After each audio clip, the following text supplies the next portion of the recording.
Good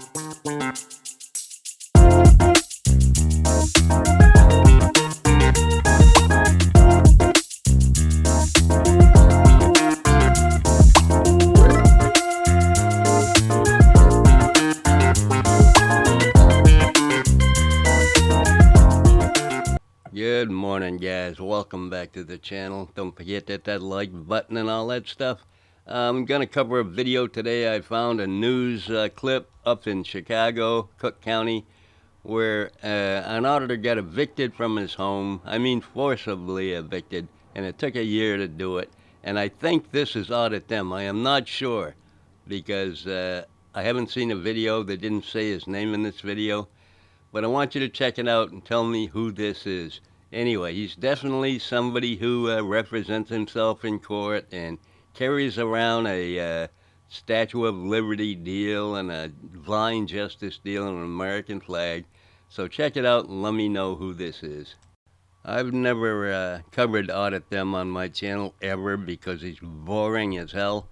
But I found out, I've seen him on other people's channels, and the voice of this guy and the binders that he has full of paperwork kind of makes me think it's him. You know, at this point, I have no idea. So just let me know. Here we go. In tonight's WGN Investigates, the challenges behind the growing number of evictions in Cook County. WGN cameras were rolling when a sheriff's unit showed up at a Northwest Side neighborhood. Investigative reporter Lourdes Duarte has more on the eviction case that took a year to complete. It was supposed to be a quiet morning in Portage Park. Take us through the door. You're going to point out the unit. Until the Cook County Sheriff's Eviction Unit got there. Sheriff's Department, come to the door. It's not the first time officers evict people from the property. A year earlier, they had to break down 2 doors to get inside. We will force entry. The latest attempt was no less challenging. Step back. It required repeated blows with a battering ram. Step back.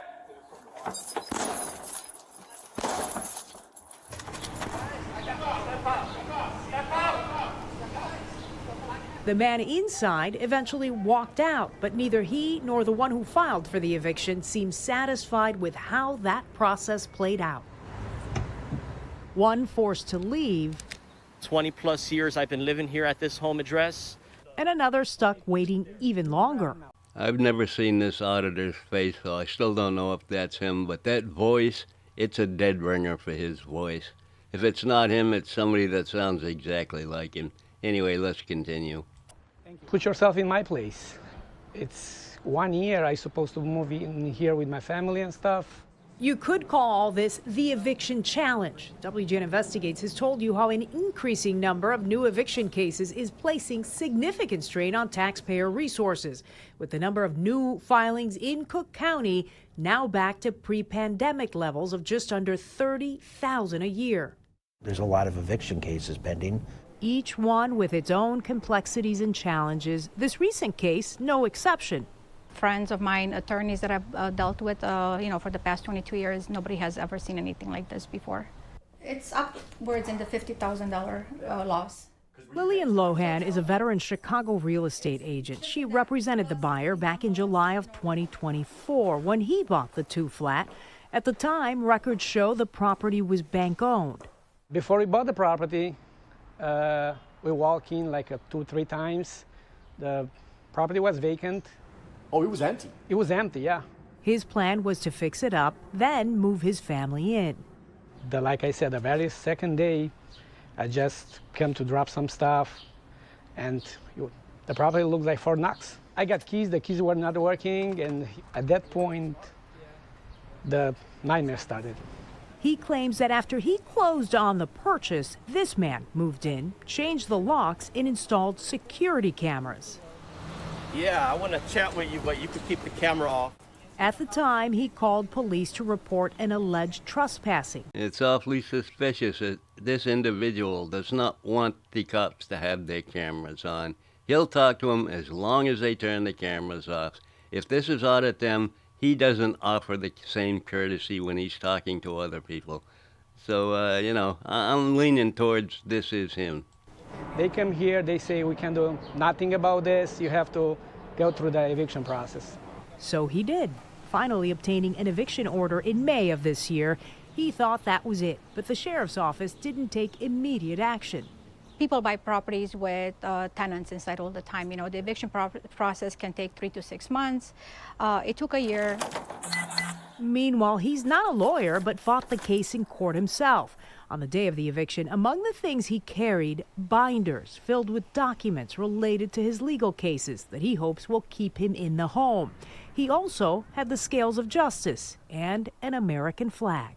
Is that where all his FOIA requests go, and those binders he's carrying around?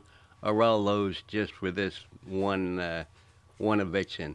Because those are the only binders he took out of there. Of course, he had the scales of justice, an American flag, and, you know, bullshit, it's all bullshit. I have an American constitutional right, and I will fight this all the way. This is not the end. This is not some type of squatting incident or nothing, that type of crazy stuff.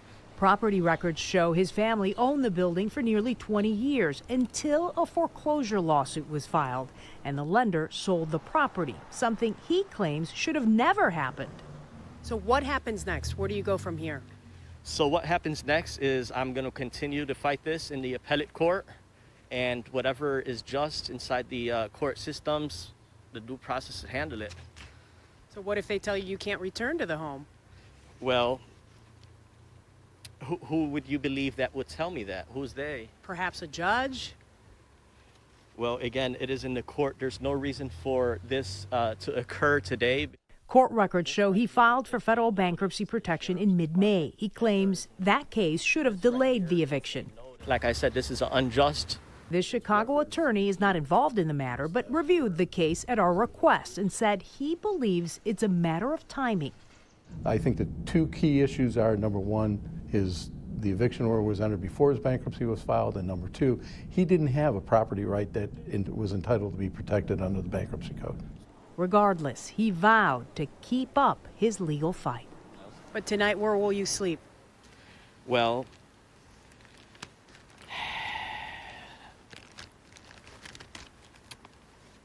I don't like to discuss that on the let the world know where my future next step is, but I definitely am in the courts handling this as we speak.